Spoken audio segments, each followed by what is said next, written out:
Gossiping is a red flag. This is for Black women in toxic jobs. I want to talk about gossiping because I recently made a comment in relation to being ambushed when I went to HR.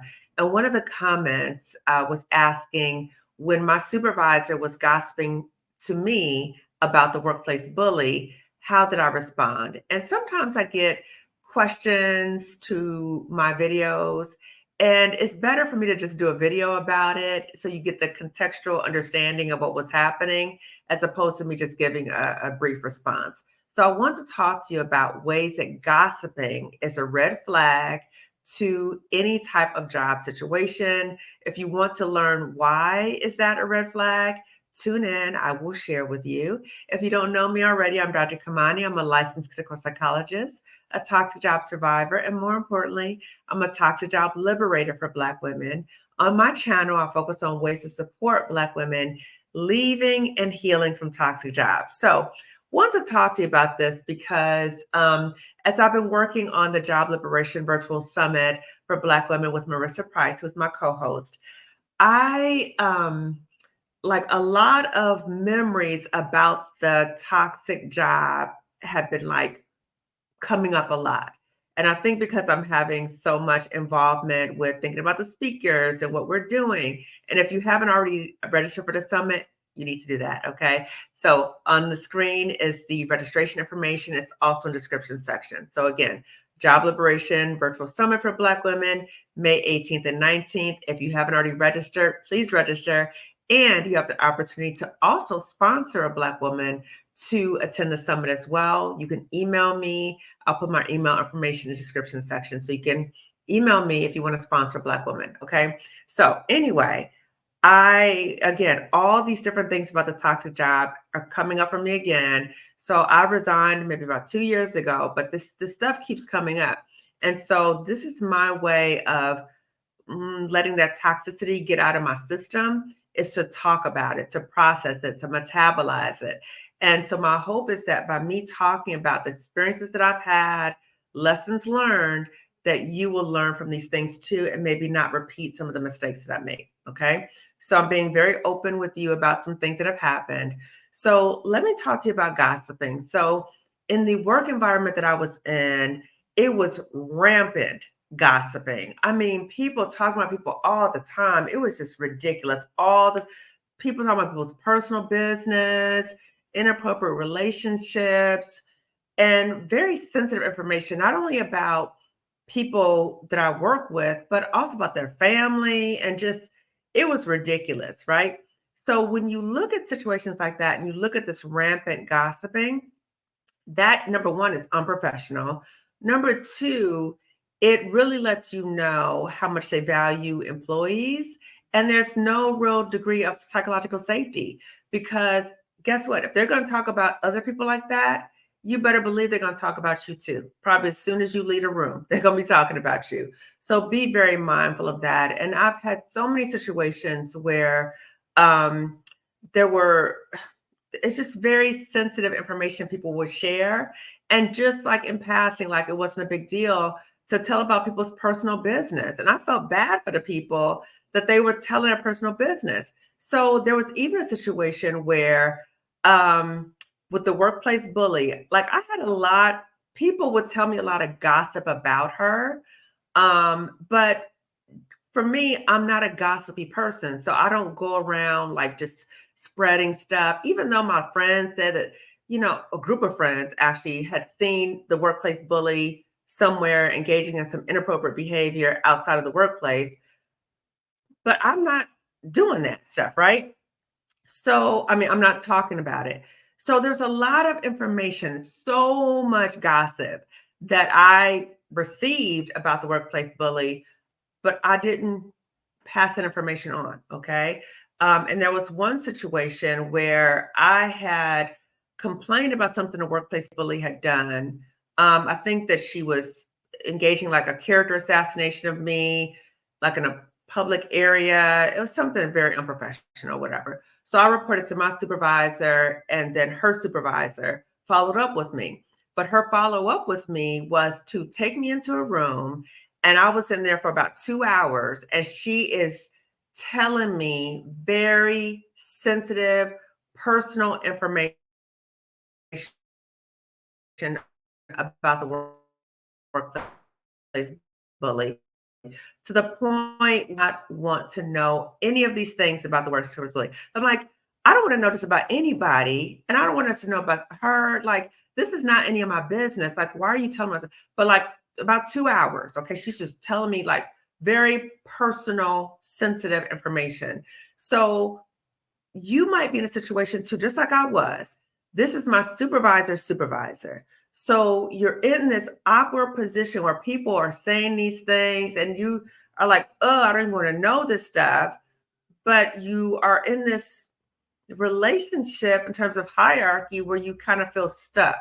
So that's what happened to me. And even though the workplace bully did really horrible things to me or whatever, I still have not shared with people all the things that I was told. Okay. So these things might be happening in your workplace where people are talking people's personal business.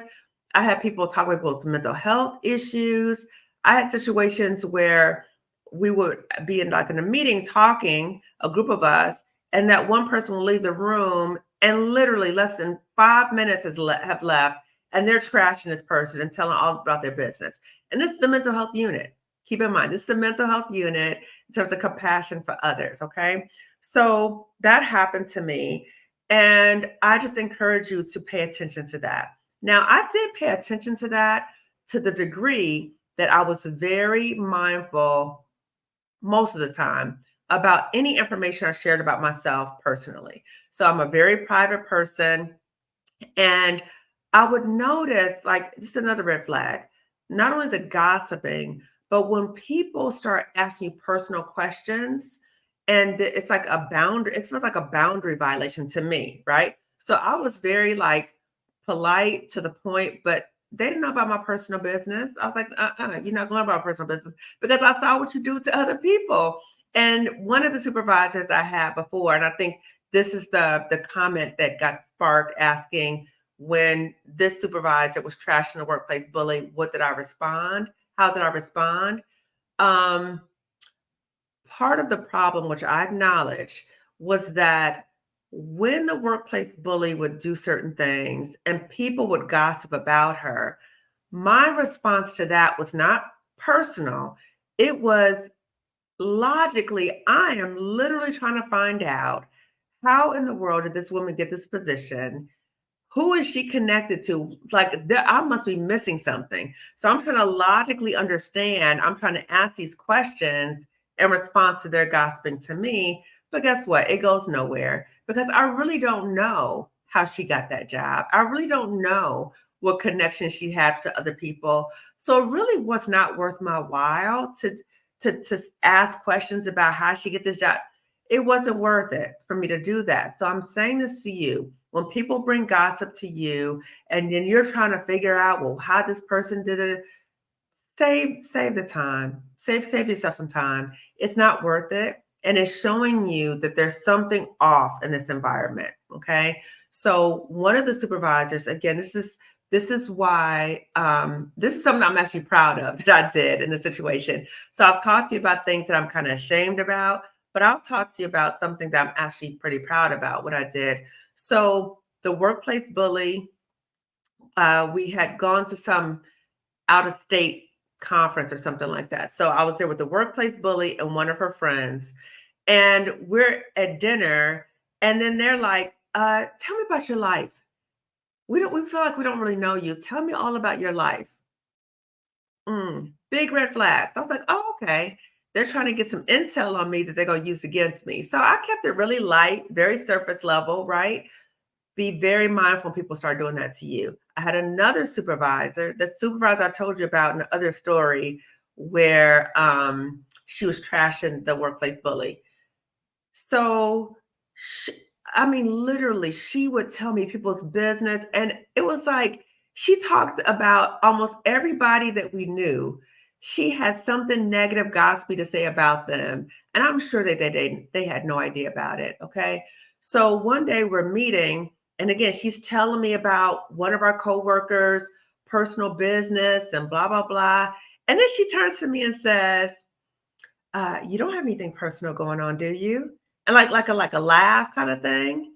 And I'm looking at her like, do you think I'm boo boo the fool? Like I would really, even if I did, you think I would tell you that? You just not telling me this woman's personal business. So be very mindful. Use discernment. Now, this is something I'm not too happy about. Now, there were some people that I did let my guard down and I did share personal information with them. Not a whole bunch, but some.